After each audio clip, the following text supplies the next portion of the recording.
Greetings and welcome to English Vinglish channel. दोस्तों, आज के वीडियो में आप सीखेंगे 4 ट्रिक्स जिनकी मदद से आप फर्राटेदार इंग्लिश बोल सकते हैं।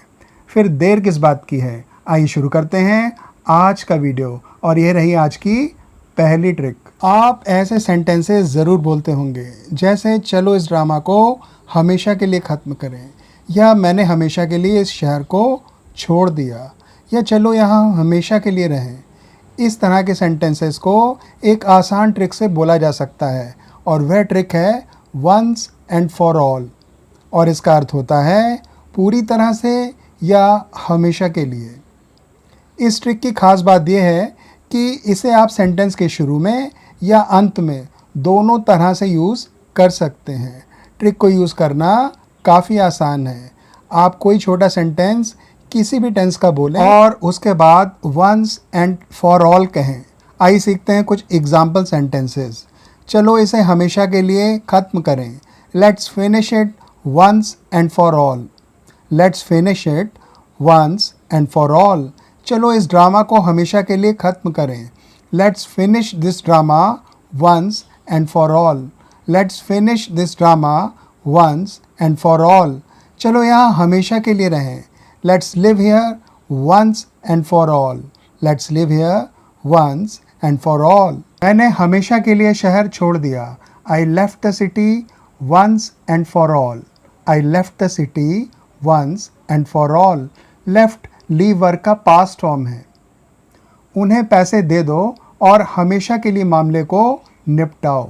Pay them money and settle the matter once and for all. Pay them money and settle the matter once and for all. मैं इस समस्या को हमेशा के लिए हल कर दूंगा। I will solve this problem once and for all. I will solve this problem once and for all. चलो इस अनिश्चय के माहौल को हमेशा के लिए ख़त्म करें। Let's end this uncertainty once and for all. Let's end this uncertainty once and for all. Uncertainty यानी अनिश्चय, यानी जब कुछ भी क्लियर ना हो। आप इस तरह के वाक्य जैसे उसकी अपने ससुराल वालों के साथ परेशानियां हैं, या मधु की उसकी काम वाली के साथ परेशानियां थीं को एक आसान ट्रिक की मदद से बना सकते हैं। और याद रखने वाली ट्रिक है हैविंग प्रॉब्लम्स विद, और इसका अर्थ होता है किसी के साथ परेशानियों का होना। ट्रिक बहुत आसान है। आपने किसी भी टेंस का कोई सेंटेंस लेना है, उसके बाद उसमें हैविंग प्रॉब्लम्स विद लगा देना है और उसके बाद उसमें बाकी के शब्द जोड़ देने हैं। आइए सीख लेते हैं कुछ एग्जाम्पल सेंटेंसेस जो आपका काम और भी आसान कर देंगे। उसकी अपने ससुराल वालों के साथ परेशानियां हैं। She is having problems with her in laws. She is having problems with her in laws. मुझे मेरी बाइक के साथ परेशानियां हैं। I am having problems with my bike. I am having problems with my bike. उनके नए teacher के साथ परेशानियां हैं। They are having problems with their new teacher. They are having problems with their new teacher. मधु की उसकी काम वाली के साथ परेशानियां थीं। मधु was having problems with her maid. Madhu was having problems with her maid. Ramesh की उसके साथ काम करने वालों के साथ परेशानियां हैं। Ramesh is having problems with his colleagues. Ramesh is having problems with his colleagues.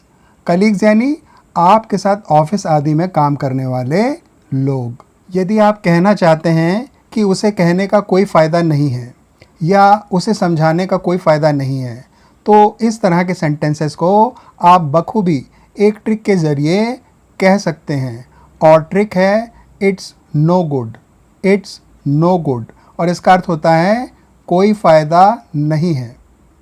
Trick को यूज़ करना बेहद आसान है। आप सेंटेंस की शुरुआत में इट्स नो गुड का यूज़ करेंगे, उसके बाद उसमें एक वर्ब लगा देंगे, फिर वर्ब में आईएनजी लगा दें, उसके बाद बाकी के वर्ड्स। आइए सीख लेते हैं कुछ एग्जाम्पल सेंटेंसेस जिससे इस ट्रिक को यूज़ करना और भी आसान हो जाएगा। उसे कहने का कोई फ़ायदा नहीं है। It's no good telling him. It's no good telling him. उसका इंतज़ार करने का कोई फ़ायदा नहीं है। It's no good waiting for her. It's no good waiting for her. उसको समझाने का कोई फ़ायदा नहीं है। It's no good talking sense into her. It's no good talking sense into her. To talk sense into someone का अर्थ होता है किसी बात को समझाना। अपनी पुरानी कार्यवाही के लिए बुरा महसूस करने का कोई फ़ायदा नहीं है। It's no good feeling sorry for your past action. It's no good feeling sorry for your past action. Past action यानी जो काम या कार्यवाही आपने पहले किया या की थी। दूसरों से पैसा मांगने का कोई फ़ायदा नहीं है। It's no good asking for money from others. It's no good asking for money from others. Ask for यानी मांगना। आपको यदि कहना हो मेरे माता पिता की मर्ज़ी से शादी करने के सिवा कोई चारा नहीं है, या फिर चुपचाप सहने के सिवाय कोई चारा नहीं है, या ऐसे ही और सेंटेंसेस बोलने हों तो आप इनको एक ख़ास ट्रिक की मदद से बोल सकते हैं। और ट्रिक है there is no option but to. There is no option but to, जिसका अर्थ होता है कि सिवाय और किसी चारे का ना होना। ट्रिक आसान है। आपने सबसे पहले सेंटेंस की शुरुआत there is no option but to से करनी है। उसके बाद उसमें कोई वर्ब जोड़ देनी है और अंत में कुछ और वर्ड्स यदि हैं तो। आइए सीखते हैं कुछ एग्जाम्पल सेंटेंसेस जो हम सब लोग लगभग रोज़ यूज़ करते हैं।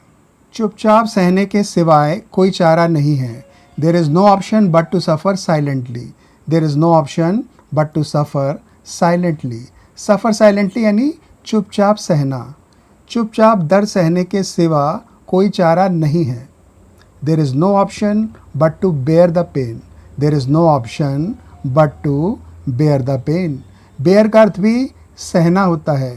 मैं यहाँ यह भी क्लियर कर दूँ, चाहे आप सिवा बोलें या सिवाय, दोनों का अर्थ एक ही है। मेरे माता पिता की मर्ज़ी से शादी करने के सिवा कोई चारा नहीं है।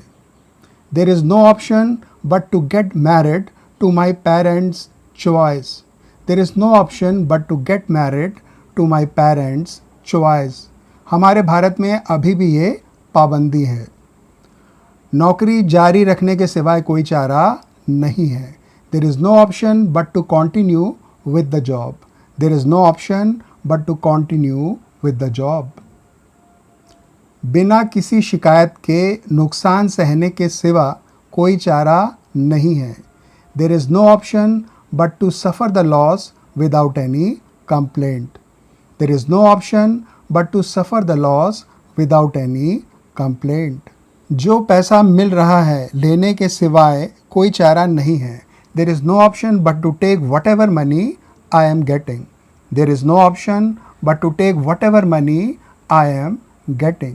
प्यारे दोस्तों, आज के वीडियो में केवल इतना ही। आशा है आपको ये वीडियो पसंद आया होगा। इन 4 ट्रिक्स का अब आप खूब यूज़ करें और अपनी इंग्लिश को बेहतर करें। आपकी स्पोकन इंग्लिश की हिचकिचाहट को दूर करने के लिए ही मैंने इन ट्रिक्स को इस वीडियो में जगह दी है, ताकि आपको सेंटेंसेस बोलते समय ज़्यादा सोचना ना पड़े। जल्द ही मुलाकात होगी एक नए वीडियो में। तब तक के लिए take very good care. Bye friends.